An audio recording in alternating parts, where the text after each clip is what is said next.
এইচড 2023 সালে এইচড র্যাম হাস্যকর হলো সত্য যে এখন এই এইচড র্যাম অনেকের প্রয়োজন হচ্ছে। এখন প্রশ্ন হলো এই র্যামের বিষয়ে কয়েকটা তথ্য দেবো খুব শর্টে। তার আগে বলে দিই এই র্যামগুলো কাদের প্রয়োজন হচ্ছে এখন বর্তমানে।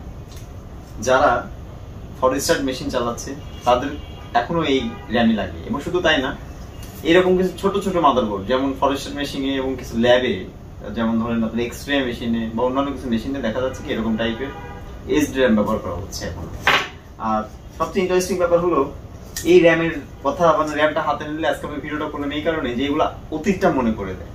উইন্ডোজ 98, উইন্ডোজ 95, উইন্ডোজ 2000, এখন যেমন চলতেছে উইন্ডোজ 11। তো এর আগে কি ছিল? 2000 এর পরে আমরা অনেক পরে 2005 উইন্ডোজ এক্সপি পেয়েছি। যখন আমরা উইন্ডোজ এক্সপি পেয়েছি তখন আমাদের এই এইচড র্যাম খুব ব্যবহার করা হতো, প্রচুর ইউজ করছি আমরা। একটাই পিসিতে 128 মেগাবাইট র্যাম মানে ভালোই, আর 256 জিবি মানে 256 মেগাবাইট মানে মোটামুটি যথেষ্ট ভালো। আমার মুখে জিবি চলে আসতেছে, আসলাম তখন মেগাবাইটের সময় ছিলাম আর কি, যে এইচড র্যাম। তো উইন্ডোজ এক্সপির পরে আস্তে আস্তে উইন্ডোজ 7 এ আসলাম। তো এক্সপির আগে অনেকগুলো ভার্সন আছে, আমি অত ডিটেলসে যাবো না, ভিডিও অনেক বড় হয়ে যাবে। তো আজকের এই ভিডিও টপিকস তো এইটাই যে সংক্ষিপ্ত একটা তথ্য, যেমন আপনার হচ্ছে এরপরে আপনার DDR1 যে র্যামটা এখানে আমাদের আছে, এই যে দেখা যাচ্ছে DDR1 র্যামটাতে একটা ঘাট থাকে, অনলি একটা ঘাট থাকে। আর যেটা এইচড র্যামে থাকে দুইটা ঘাট।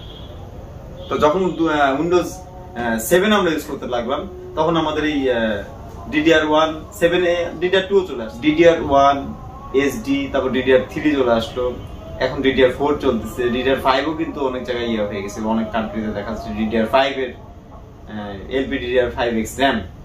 তো যাই হোক, এখন processor Core i9 DDR1 RAM আমাদের স্টকে अवेलेबल রয়েছে। যদি আপনাদের কারোর লাগে, এটা ইমার্জেন্সি ক্ষেত্রে সব ব্যবহার করা হয়। পাটা হার্ড ডিস্ক আমাদের স্টকে আছে। সাটা পাটা এগুলো আপনারা কেবলগুলো চেনেন কিনা জানি না। সাটা কেবল অনেকের লাগে, এটা আমাদের তো জানেনই, এখন এটা চলছে। আইডি কেবল যেটাকে বলে, আইডি কেবল এখন অনেকের প্রয়োজন হয় এইসব র্যামের ক্ষেত্রে, যারা এই মেশিনগুলো ব্যবহার করছে তাদের লাগছে। তো আমাদের স্টকে এটা অ্যাভেলেবল, আপনাদের যদি কাউকে লাগে অবশ্যই জানাবেন, কারণ প্রচুর আমাদের এটা বেশিক্ষণ থাকবে না হয়তো, এগুলো হয়তো দিয়ে দিব। তো আজকে ভিডিওটা এই পর্যন্ত ছিল, ভালো থাকবেন।